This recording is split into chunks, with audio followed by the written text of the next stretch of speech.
आज हम पढ़ने जा रहे हैं सेल के बारे में।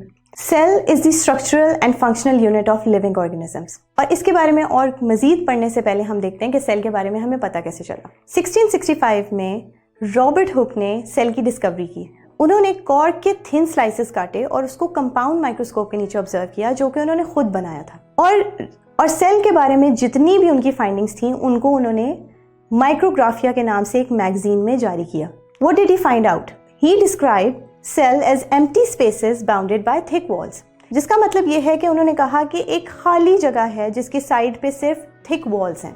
अब ये इतनी बड़ी डिस्कवरी थी सेल की कि बहुत अरसे तक इसके बारे में मजीद कुछ बात नहीं की गई। फिर 19th सेंचुरी में दोबारा इंटरेस्ट पीक हुआ सेल के बारे में और लॉरेंस ओकन ने 1805 में एक स्टेटमेंट दिया in which he believed all living beings originate from or consist of vesicles or cells, यानी कि तमाम जानदार सेल्स के ऊपर मुश्तमिल है। इसी बात को मजीद 1809 में जीन बैप्टिस्ट डी लेमार्क ने कुछ इस तरीके से प्रपोज किया that life cannot exist without cellular tissue as constituent parts or their formation, यानी कि जिंदगी एग्जिस्ट नहीं कर सकती जब तक कि उसके जो कॉन्स्टिट्यूएंट पार्ट्स हैं जब तक कि वो सेल से बनी ना हो।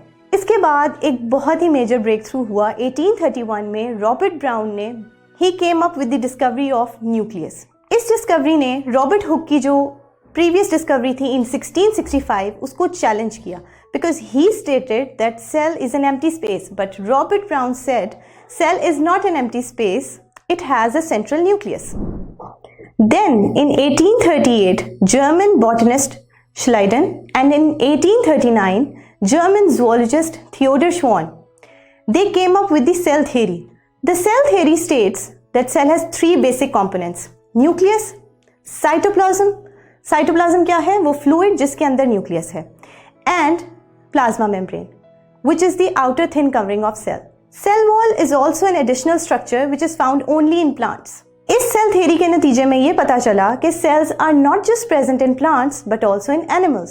सेल थ्योरी से क्या मालूम हुआ कि तमाम living organisms are composed of cell and cell products. Later in 1855 Rudolf Virchow he proposed that new cells are formed only through the division of existing living cells, जिसका मतलब ये है कि जितने भी नए सेल्स तश्कील होंगे वो तमाम मौजूदा सेल्स से ही बनेंगे।